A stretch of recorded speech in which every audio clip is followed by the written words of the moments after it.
Right, so today we are testing the RTX 4070 Ti in Cyberpunk. So I'm just going to get right to it. We'll be testing at 1080p, 1440p and 4K. Now I'm not going to be testing too much at 1080p because this is not a 1080p GPU. So we'll be starting off with the Ultra preset. I'm not going to go any lower on 1080p. I just want to disable FSR. Alright, so it's the Ultra preset settings just with no FSR. Today we're pairing this GPU with a 12700K CPU running at stock with 32 gigabytes of DDR4 3600 CL18 memory. Right, so I'm just going to run around and drive around a little bit and just to get a baseline number. Then we'll try with ray tracing and then we'll play around with the DLSS and frame generation settings. As I said, don't waste your time too much with 1080p on this GPU. There are some scenarios where the GPU usage does drop below 80%, even like there it dropped to 77%. So that's just an indication that we are CPU bound, and that makes sense because technically this card performs more or less on the same level as a 3090 Ti, and that was touted as a 4K card. This is just to give you an idea. Alright, so just with our short run, we had an average of 112 frames per second. Our 1% lows are sitting at 79, and our 0.1% lows are sitting at 69. Now let's see what happens once we enable ray tracing. I'm just going to leave the settings exactly as they are. Just going to enable ray tracing, and we'll just go with psycho lighting. Let's just reset the numbers here. And you can see that well, it looks like we're getting about 60 frames per second here. It's not going to be a 60 frames per second constant experience.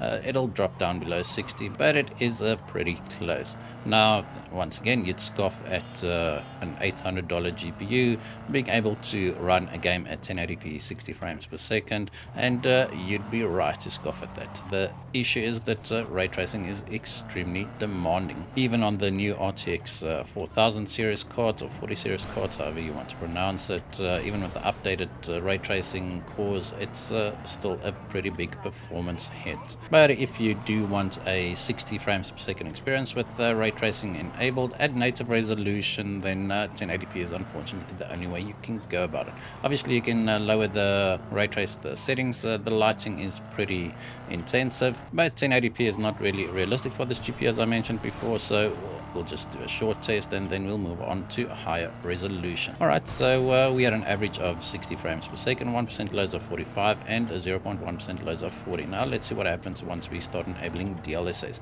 I'm just going to enable DLSS quality, no frame generation just yet. So you'll see here that there are two options for DLSS. One is for frame generation, that's DLSS 3, and then this is DLSS 2.1 or whatever the game has implemented. It's DLSS super resolution.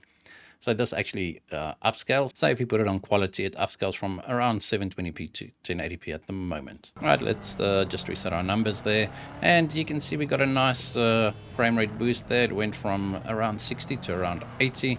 But now you can see that our GPU usage is sitting even lower. And that makes sense because we are now rendering at a lower internal resolution. And this is definitely not ideal for this GPU. Unless you've got an overclocked 13900KS, you'll struggle to get this GPU to 100% using these settings. Even then, I'd say it's a bit of a stretch. Alright, so I'm just going to go back to where we were and then we'll enable frame generation. Right, so at 1080p with ultra ray tracing and DLSS set to quality, we got an average of 81 frames per second. Our 1% lows are sitting at 62 and our 0.1% lows are sitting at 57. Alright, let's see what happens once we enable frame generation. So you can enable frame generation without DLSS super resolution in some games. Cyberpunk actually allows you to do that. For now, I'm just going to manually select it, just force it onto the quality mode. So, I mean, you click apply and then it just goes back to auto. All right, now it should be on quality. And, well, we went from 70 to 80 frames per second to about 130 frames per second. Now, that's quite a big performance bump. You can see that our GPU usage also increased, and that's where frame generation actually comes in. It can help in both CPU bound and GPU bound scenarios to increase the frame rate. Now, sure, this is fake frames, but at these high frame rates, you really won't be able to tell the difference unless you are pixel peeping. Alright, but this is not really that impressive, right? 120 frames per second at 1080p with the DLSS set to quality. I'm just going to disable DLSS 2 and just see what happens if we only enable DLSS 3 frame generation. So we'll just disable DLSS super resolution. It might just enable it again. I'm just going to make sure that it is disabled. So now we only have frame generation on. So this is now at 1080p native, I think. This menu has got so many bugs that it's not always 100% accurate, not always 100% sure where the settings are. So we are still getting around 110 frames per second, so it's a bit lower than previously. It's just a menu bug, and they still haven't fixed it since the last 2 updates.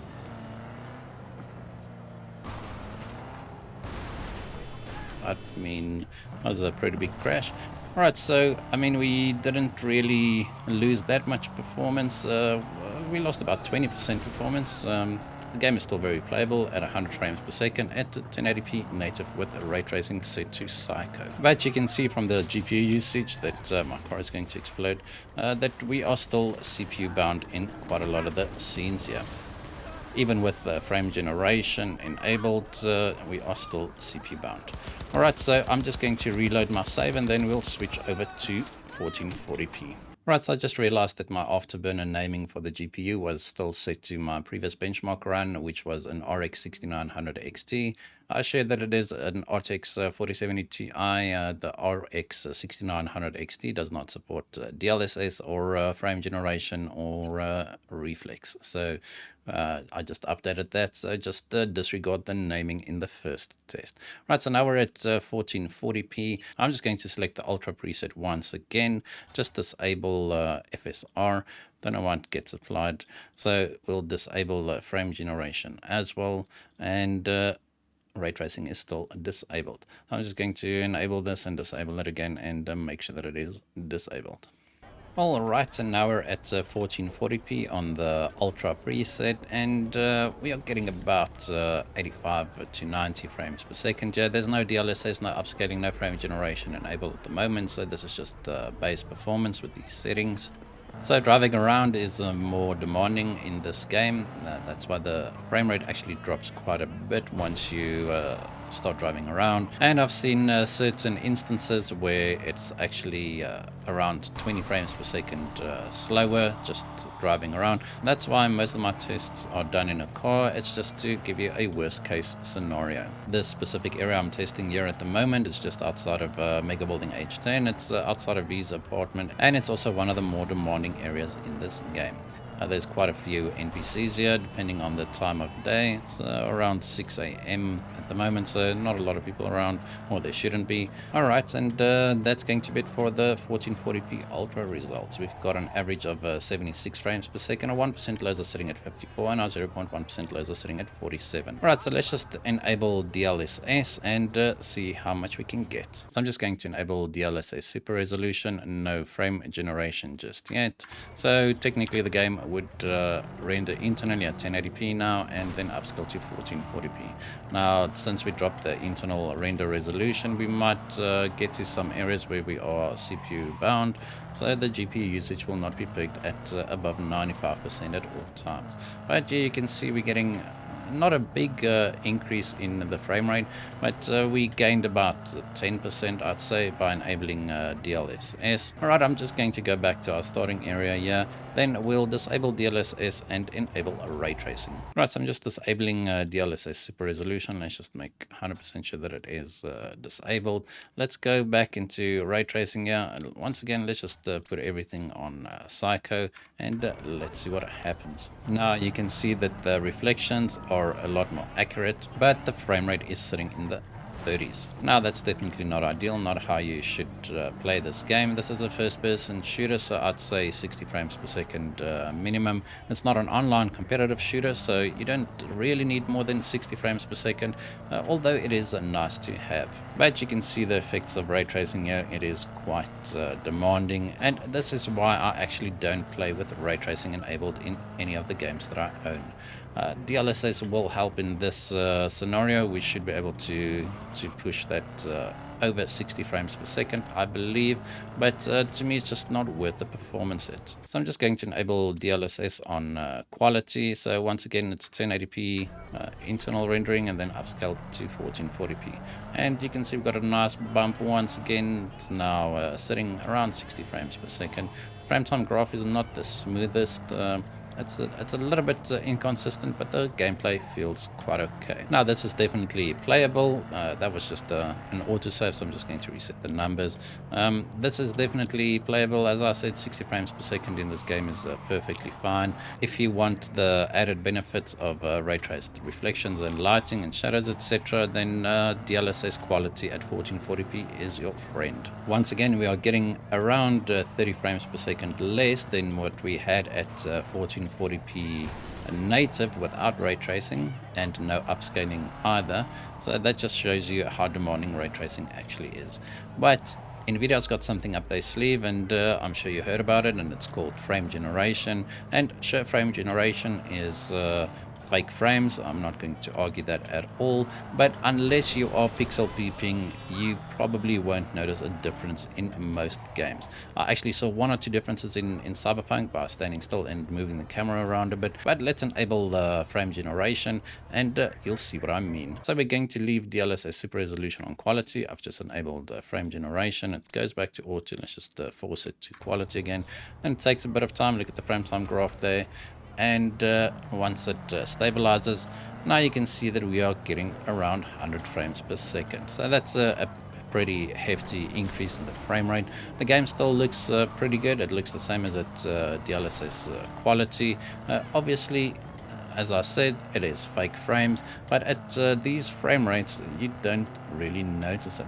I'm not sure if we'll be able to spot it with this car. I noticed that if we stand still in this car, the reflections move around a little bit, but that's only if you are standing still. While actually playing the game, you definitely won't notice it.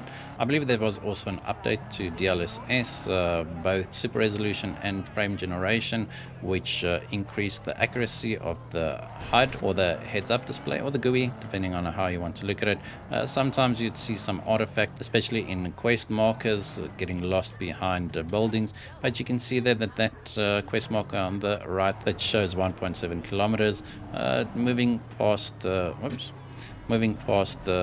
objects, etc., it does not seem to disappear. So that's pretty good. So then I take back everything I said about not playing with ray tracing enabled. This is actually going to be my card I'm going to be using in my personal PC, and I'll play Cyberpunk like this. It is a high refresh rate experience, and ray tracing is on Psycho. Everything looks pretty good, and the game feels pretty good. Now I know that there's also added input latency once frame generation gets enabled. It's because those fake frames are not game engine generated, so those frames don't respond to inputs. But I must say that so far I've tested 5 games with the frame generation, and it's hardly noticeable. You'd get around the same input latency as at about 60 frames per second at these settings anyway. Because remember, once we enable DLSS quality, we got around 60 frames per second, and then frame generation on top of that does not really increase the latency that much, but it doesn't decrease it. Now it might feel a bit funny at first because usually the frame rate is tied to input latency, and the higher the frame rate, the lower the input latency. So you'd expect lower input latency by moving the mouse when you see these high frame rates.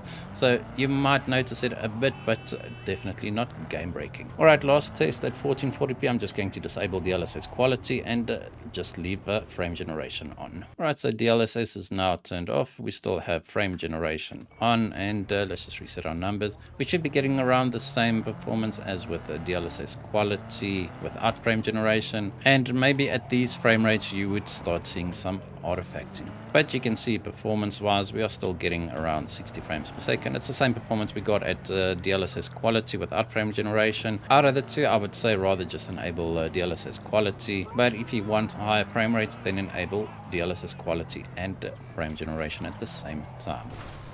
Alright, so let's see what happens at 4K. Alright, so now we're at 4K, and we're on the custom preset. It's just the medium preset, but I do disable FSR, and the rest of the settings are just as per the medium preset. Alright, so at 4K medium, we're getting around 80 frames per second, which is pretty good actually. Sure, it is only the medium preset, but Cyberpunk does look pretty good even on the medium preset, and this is definitely a playable experience. This is at native resolution, no frame generation, no DLSS, and also no ray tracing. Now the 4070 Ti is not being sold as a 4K card.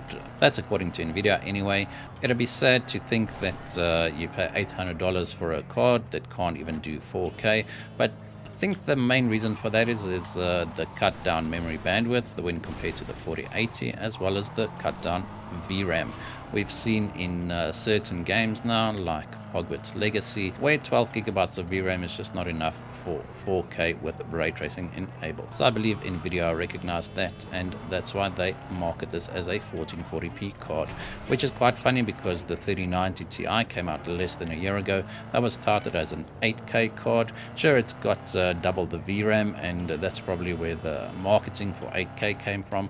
Don't use it for 8K, it's unplayable unless you use DLSS or FSR, but at that point it's no longer native 8K, so it just loses that tag anyway.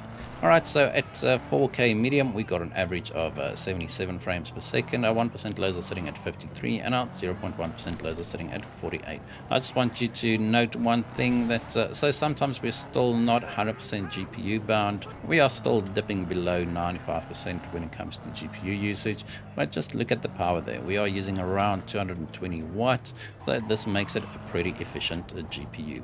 Alright, let's see what happens at a high. So we're on the high preset now. Once again, just disabling FSR. Let's just enable and disable it again, and the rest of the settings are as per the high preset. No ray tracing, and just reset our numbers here.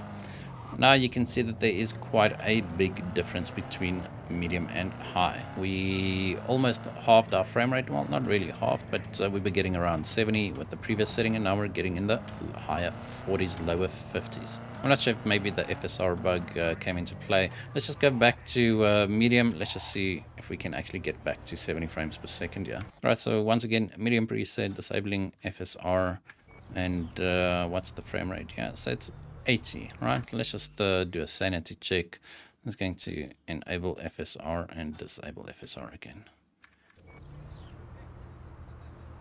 See, there we go. Now it is actually running at native resolution.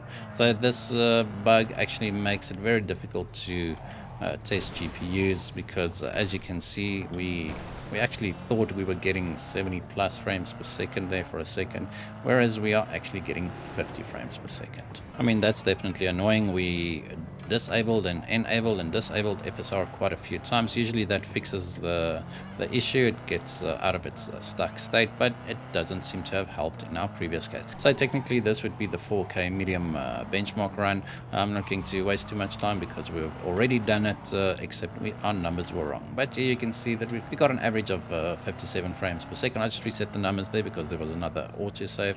Our 1% laser sitting at 41, and our 0.1% laser sitting at 37. Now let's just go back to the high preset. Alright, we're at the high preset, and once again disable, enable, and disable again. Now let's just go back into the game, reset our numbers, and let's just do that all again. I mean, this is just so annoying, but we can never be too sure. Alright, I think it's off now. You can see that it does look quite a bit better. The lighting and the reflections, the accuracy looks quite better on high than on medium, but we also lost quite a few frames there. We are now sitting once again in the mid 40s. Sometimes we're seeing low 50s, but this is definitely not the best playable experience.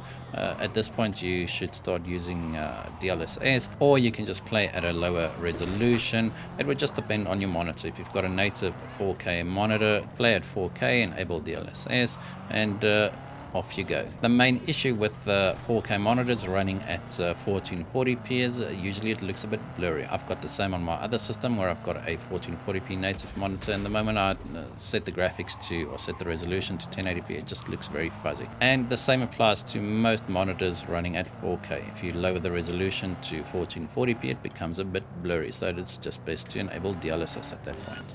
Alright, so at 4K high, we've got an average of 45 frames per second, 1% lows are sitting at 36, and 0.1% lows are sitting at 34. Now those numbers are pretty close together, spaced proportionately, and that would mean that there were very little stutters with these settings. Alright, let's just up it to Ultra and see what happens. Alright, we're on the Ultra preset. I'm just going to disable FSR once again, and ray tracing is still disabled. Doesn't seem like we dropped too much. Well, and then we started moving. Now we're getting in the low 20s here.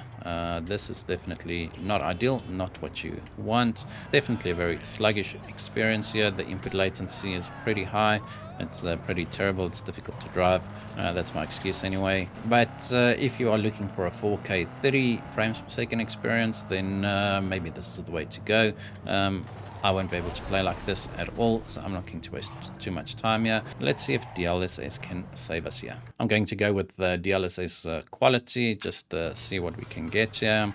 And it's gone up to around 50 frames per second, so not what we want just yet. So let us see if balanced can give us a 60 frames per second experience here. Still not, so we are sitting at 50 frames per second at the moment. That's pretty much what we saw at 4K medium, but remember we are now rendering internally at a much lower resolution. There's quite a few angry cops, but so we're still not getting a 60 frames per second experience here. So I'm going to select the DLSS quality setting again and then enable frame generation. Alright, so DLSS quality, frame generation, stop doing that, stop it. Alright, so DLSS quality, well, DLSS super resolution quality and DLSS frame generation is set to on, and let's see what we can do here. Alright, so at 4K Ultra, we are now getting 60 frames per second. Look at our VRAM usage there, it's sitting at around 11 gigabytes. Sure, that's allocated, not true usage, but it does give you an idea of where you are with your VRAM, and that we might run out of VRAM soon. We don't even have ray tracing enabled at this stage, so maybe we are going to run out of VRAM at 4K when ray tracing is enabled. Let's see. But for now, you can see that if you want to play this game at the Ultra preset, you have to use DLSS quality and frame generation at the same time to maintain a 60 frames per second experience at 4K. I mean, that's just messed up my car completely, as well as the camera. Okay, I think I'll just reload my save, but yeah, you can see we managed to maintain a 60 frames per second at all times. We've got an average of 65. Our 1% lows are sitting at 45, and our 0.1% lows are sitting at 41. Now let's enable ray tracing. I'm just going to enable the ray tracing ultra preset and then switch this to Psycho. We want to bring this card to its knees. Let's see what it takes. We'll not use DLSS at this moment. Let's just make sure that it stays off, and I need to reload my save. I mean, the game is still loading in, and you can see that we are now allocating 12.2 gigabytes of VRAM to this game. Remember, the megabyte count would be 12.228, I believe, so we are getting very, very close to that limit. You can see that our system memory usage is sitting at 21 gig, which is just crazy. I can definitely feel some major slowdowns here, so I'm thinking we are running out of VRAM. A lot of my inputs are not actually even registering. So 4K native with the ray tracing Psycho preset or setting, definitely not the way to go. Alright, so let's see if we can actually get a 60 frames per second experience at 4K with these settings. So first off, let's be generous here. I'm going to enable DLSS balanced and frame generation. Let's just put that back on balanced, and let us just see. I'm not 100% sure, but we might be able to do it. All right, and we are above 60 frames per second here. Now that's extremely impressive, considering that we were running at 15 frames per second. Now the input latency is definitely noticeable because it's not a true 60 frames per second experience. Obviously we're getting probably around 24-30 frames per second, and then frame generation pushes that up to 70 or so. So yeah, the input latency now is definitely noticeable. Sorry if I'm making you dizzy. I'm just moving the mouse around quite a bit, and that hurts. Sure, this GPU might be comparable to the 3090 Ti when it comes to raw power, but as we could see, the VRAM is just a limiting factor, and that's actually one area where AMD is a bit ahead, because their top-end GPUs usually come with a lot more VRAM. Remember, even the 6800 XT came with 16 gigabytes of VRAM, which is quite a lot more than the 3080 came out with, and that was 10 gigabytes. So both companies actually have their solutions to these more demanding games. Nvidia decided to go with frame generation and DLSS, and AMD went with FSR and more VRAM. So once again, the DLSS super resolution goes back to auto, so we might not even have been on balanced. I'm not sure. These menu bugs are just ridiculous. Right, so now we're at balanced again, and getting 28 frames per second. So, and frame generation is enabled. I don't know what's going on here. So let's do balanced again, and so there we are at 60 frames per second again.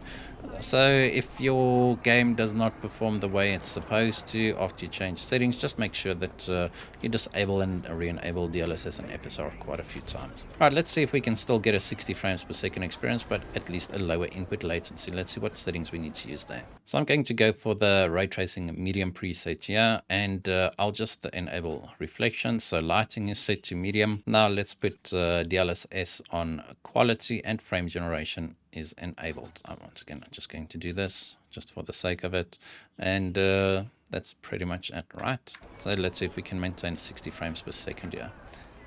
Doesn't seem like it. Let's wait for everything to just finish loading. You can see then the frame time graph. That's a pretty thick frame time graph there. Usually it stabilizes by now, but in this case it definitely didn't. Alright, it seemed to have smoothed out a bit now, and no, the moment you start moving, it starts doing its weird thing again. So I'm thinking, once again, we're running out of VRAM, even though we are not seeing the 12 gig allocated there. As I said, that's just an indication of allocation. It's not real usage.